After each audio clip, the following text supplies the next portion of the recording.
Here! Entrails? Oh yeah, I guess that's true. Like fish go...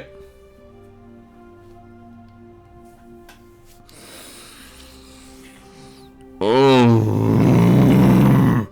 No, Keiichi. They just finished about man-eating demons and then go into entrails. Take a fucking guess, you dumbass. Wait, what?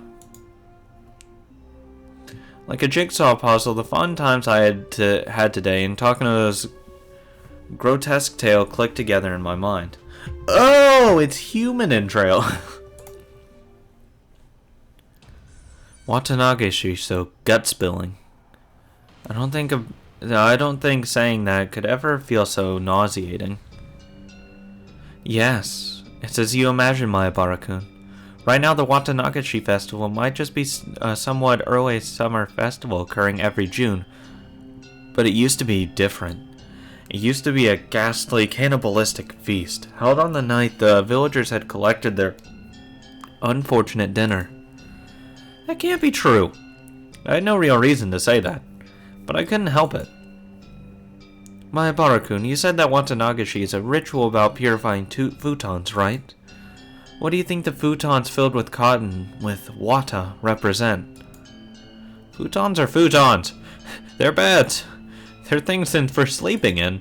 What else could they possibly represent? I was rattling on, desperately attempting to deny the horrible festival that Takano was describing. Deep down, however, I found myself understanding all too well what she meant. Why am I here? Futon stuffed with cotton. Bodies filled with entrails. If cotton represented entrails in both pronunciation and meaning, then entrails filled with futons would have been humans. Why don't you think back to the offertory dance Rika-chan performed? Oh, good thing I don't remember because Shion dragged me away.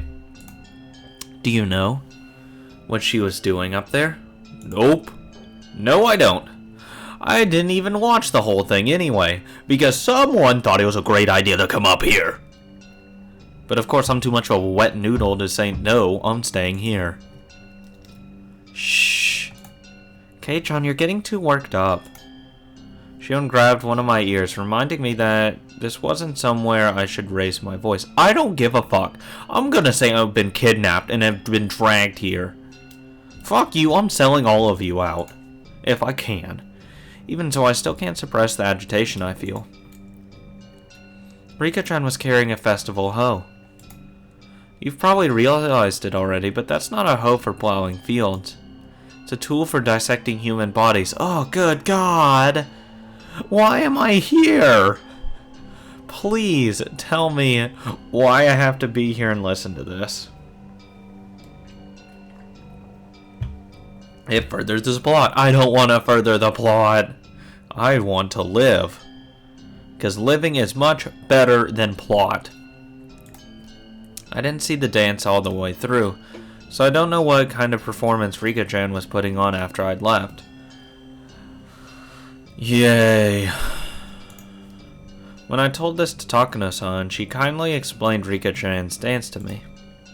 To summarize what she said, after what I'd seen, Rika-chan would pierce the futons with that hoe, cut them up open, and pull out the cotton inside. She'd cut the cotton out one bit at a time and set it afloat. That's the kind of ritual it was. Broadly speaking, it was quite the bombastic ceremony where they'd rip out the guts and throw them into a basin. What the fuck? Stop it! And then the ritual was over. It's thought at afterwards, the villagers, each with a different role, dismantled the flesh piece by piece and feasted upon it. God damn it, why am I here? Why do I have to listen to this? Why do I have to read this? Why? At Takano's strangely happy giggle, I felt, for some reason, violent displeasure. Please, can I leave? Why is Keiichi still here? Rika-chan, every day during our lunch break, she'd take a rice pounding mallet into the schoolyard where she'd worked so hard sweating bullets to practice for the offertory dance that she had done today. All that effort, all that work. Takano-san disgraced it, even though she worked so hard to practice for today. Takano-san, I think you should choose your words more carefully. Kei-chan's pretty naive, so please don't tease him so much. Fuck you! Fuck both of you! I hope both of you die! The moment before I opened my mouth to express how angry I was, Shion stopped me. Shion must have been fully aware of how that story made me feel. I'm sorry. I thought you'd like a story with that sort of shock value since you're a boy. Fuck off! Please! Why? Why do I have to listen to her? She's being such a bitch. Takano spoke without a hint of malice as she smiled gracefully. Fuck off. I'm pissed. After hearing all that, did you figure out what kind of stuff is in this storehouse, Kei-chan? I don't want to be here. See, look. Shion pointed out on the walls, vaguely illuminated by the lantern's light. Can I not? There was... Mere moments ago, they hadn't held in my interest. They were just boring-looking tools lined up on the shelves. Ugh. All those uninteresting tools that I didn't understand how to use, they all suddenly took on a whole new meaning, and I couldn't help but let out a groan. First, they looked like carpentry tools like chisels or planes. However, when I thought back, I'd seen pictures of these sort of tools before. Yeah, they came up in a Japanese history textbook. Yeah, on the page introducing the kaita... Good God. Kaitai Shinsho, or the new text of anatomy, or the new text. Why couldn't you just say the new text on anatomy? These sorts of things. They're printed realistically in literature of German capital of the medicinal world. These aren't carpentry tools. These strangely shaped tools, they're for dissection. Fuck that. Everyone knows that in the Edo period, they would dissect the corpses of those who had been put to death in order to gain knowledge about Western medical techniques. Illustrations of the dissection tools they used at the time came up in the textbook supplements. The things hung up on the wall all looked exactly the same as those. If you want a scary way of looking at it, think of them as cooking utensils. Fuck off! Stop it! Stop it. Takano-san holding the lantern, the only light source in the room, led us along the wall. She had the only light, so I had to walk after her whether I liked it or not. No, you don't. You can walk out the fucking door. Look. Takano-san illuminated a coiled chain, which left a bigger impression than the other things we saw. The chain in itself was nothing unusual, but further along it were metal fetters that were like hinges clearly meant for binding people. Kei-chan, look at that. Shion tapped me on the shoulder and pointed to a restraining table that was clearly shaped like a person. My spine froze. My blood felt like it was turning into sherbet as it crawled up my back. Leave! What? On each of the joints, there's things like chains and iron balls attached. Leave! It was like the table was searching for its next sacrifice, ready to spread their arms wide and close them in. It's probably a chopping block. I think you'd strap down the sacrifice down to prepare them for eating. Why are you telling me this? The words chopping block sent a jolt through my body. Why? When I looked more closely, there were many dark slices carved into it, as though from a knife or a saw. They are the most clear-cut signs of usage you could ask for. It proved these tools weren't just for show, they were used for their original purpose. If someone was strapped tightly onto this table, they probably wouldn't be able to move even a muscle. Their guts would be defenseless. You'd take one Take one of these eerie cooking knives lined up on either side, stab them with it. And then you'd slice open their belly and dissect them. God damn it!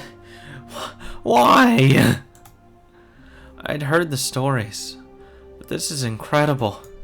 Before coming in here, Shion had mentioned she had a good guess of what was inside, but it seemed to have exceeded her imagination. Why am I here? There's still more. How about it? More fascinating than a wax museum, isn't it? No, it's not. Nope, it's about as fascinating as looking into a book that details my future death. Takano-san had this happy expression like she was visiting a toy store for the first time. Good God, can we kill her? She's crazy! You know how I said I don't think she's crazy? And I just think she's kind of fucked up? No, I think she's full-blown crazy. Now.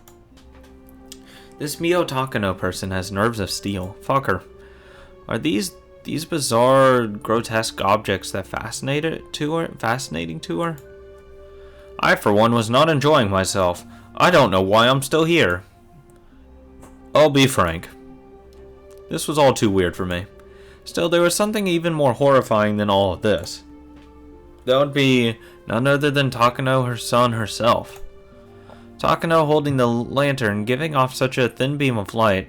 If she suddenly turned it off, then I would. What would I do then? The next moment, everything went totally dark. No. Oh, if she turns the light off, I would kill her. I would legitimately lunge to where she was. I would lunge at her and beat the ever-loving fuck out of her.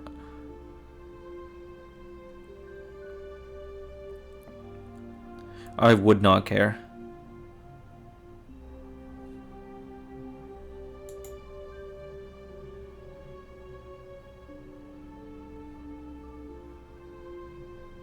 God, that's so fucking stupid.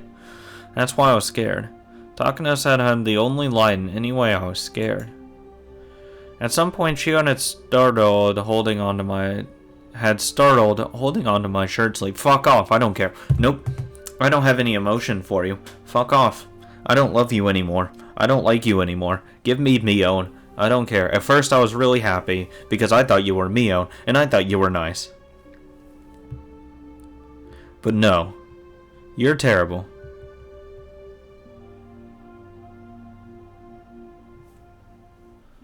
Fuck this. This is stupid. Stupid as hell. Keiichi, you fucking dumbass. It was a little annoying to walk like that, but I didn't shake her off. Fuck her! The minor sensation allowed me to feel the presence of an ally here and now. She's not an ally. She's dragging you into this mess. She's not an ally. It's all her fault. Fuck her. Before we had even walked halfway through the storehouse, the air I felt on my skin changed completely. Nope! I'm leaving now. Nope, nope, nope, nope, nope, nope, nope. Nope. Headphones off because I know weird noises is coming. Nope. Oh, hell no. Oh, no. What? I feel something different. Oh, I'm leaving. Nope, nope, nope. Burst through the door. These cruel tools lined up, all crammed together in this place. Some were horrible ones, made to take away sacrifices' freedoms, and some were tools made to efficiently disassemble and prepare the bodies for consumption. Those were just the things I understood. There were plenty of strange-looking objects that I couldn't even guess the purpose of. Now that I was here, I don't have the slightest desire to hear the details about what sort of terrifying reason they were meant to be used for. At the very least, they were all completely different from the sort of clean, simple killing function of a katana. Tools to kill people were obviously constructed in such a way that they could kill people. If that was the goal, then the person who you used them on would obviously end up dead. The kinds of tools here, however, were different. The tools that were here were for cutting people, for crushing them, for boiling them and cooking them, and for grinding them. They were tools for torture. They weren't made to kill people. People dying was just an incidental result. Actually, they might not even kill them. If the sacrifices could die during such a horrifying ritual process, that would be nice, but they don't even die in the end. They remain in a state of hellish pain. Perhaps they were only being allowed to live. Only now in this moment did I fully realize just how terrifying and fearsome that difference was. Why am I here? Leave! People, you see. Most of these wouldn't kill them if used properly. Takano, as if reading my mind, displayed a shocking smile. Burning at the stake, the most famous method of execution for witches, will kill the person immediately. When the body suffers extreme burns on the skin all over, the decomposition of the skin's chemical makeup produces poison-like symptoms and causes an immense shock to the victim. Though I suppose it's a very cruel compared to the guillotine, you have to wait far longer for that to happen. She described such horrors in a strangely medical way. Shion immediately answered the question I had. Takano is a nurse. There's a saying that nothing can scare a doctor. I guess it's true. Fucker! Oh, and also, there was a method of execution in ancient Rome where they would grill the person, just like a barbecue. They would cover the person in wire netting and slowly cook them over a charcoal fire.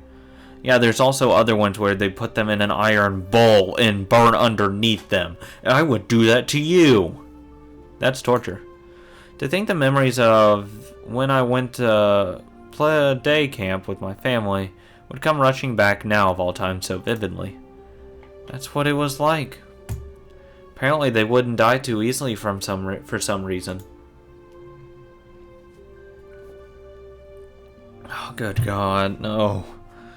According to one source, even if they roasted one side of a person to a crisp for an entire night, they would still be conscious and able to speak fluently. That's insane! You'd grill someone for the whole day and they'd still be conscious? It's said that ancient Rome, famous for their executions, thought of plenty of ways to execute someone while having the victim stay alive as long as possible. Among them, there was one method where they would cut open the gut, pull out the intestines like a sausage, pull them up with a winch, and put them on public display. Fuck off! Oh, good God! Oh, God. Shion was behind me, clinging to me. Fuck off. No, she was just... No, just because she was scared. She was protecting her stomach. No, thanks for putting me in the way. You would think someone with their intestines pulled out would die instantly, right? Actually, as long as you do it tenderly and thoroughly... Fuck off, stop it, stop it. It's apparently possible to pull them all out while the person is still conscious. I felt a sick feeling in my stomach. Good God, I hate you. I legitimately hope you die a most painful death possible. It was like my organs were coiling up just from Takano's stare. Though pulling them out with a winch with a rather exaggerated method. In a more barbaric way, they might slice open the gut, then cut the intestines out and throw them everywhere. It's quite imaginable that they did dreadful things like that too, isn't it? Stop it! However, those being put to death are conscious. I hate you. It must be far more terrifying than painful. She spoke with pleasure, as if she had come here on a sightseeing trip. I heard Shion gulping multiple times near my ears. Perhaps Hinamizawa, or rather Onagafuchi village, did something like that for the Watanagashi festival. Listen, if you try hard, can't you hear it? I wanted nothing more than to not hear anything at all. See, that's when I'd start talking. No, I can't hear anything. Even if I stopped talking, I probably couldn't hear anything at all. Oh my God, it's so loud outside. So why? Why only at times like these do I begin to hear things I shouldn't be able to? Because you're focusing.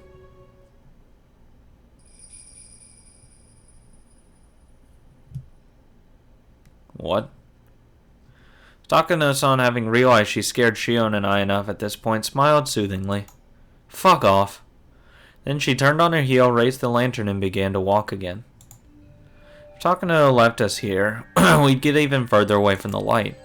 Shion and I, no matter how scared we were forced to follow Takano along on our trip throughout the ritual storehouse. What happened to just being, oh, I want to peek inside? Fuck off, Keiichi. I hate you. I hate you. He's so different than how I would be. I suppose we've seen a bit of everything.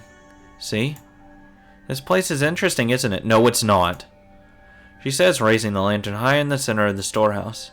The dim lighting didn't change, but for some reason it felt like I was able to see all of those horrible tools at once. Kei-chan! Look up! Shion stammered while grabbing the nape of my neck. No, no, don't look up, don't look up, don't look up, don't look up, don't look up, don't look up, don't look up. Ugh. I couldn't tell because it was so dark, but there were a lot more tools hanging from the ceiling as well. They all looked like they were made of iron bars. But when I figured it out... Cages. Oh, fuck off, no. I'm fucked. We're gonna walk outside and all get hit over the head and put into these cages. For cages, they were very small. Cramped cages just for one, like a casket. If you got locked up in there... No, you wouldn't get locked up inside. It was another tool meant for restraining people, where the iron bars would squeeze you tightly. All the so many, big and large, things of all shapes were hanging down. Takano-san mentioned of execution by grilling crosses my mind. We weren't just surrounded on all sides, but these terrifying instruments, things crowding the ceiling, were even hanging over our heads. There are many of these sorts of bird cages among European torture devices. I'm surprised to see them in Japan as well. You're one fucked up individual. Oh, God. Kei-chan, is there something in here there? A person? A mummy? Where? Shion desperately pointed at one of the many human-sized bird cages hanging from the ceiling, but I couldn't tell which one she meant. I'm leaving. Fuck off, all of you. I hate everyone here. Why are they putting me through this? Being that dark, there wasn't any way you could tell if something was there in the first place. I don't see anything. You sure you're not seeing things?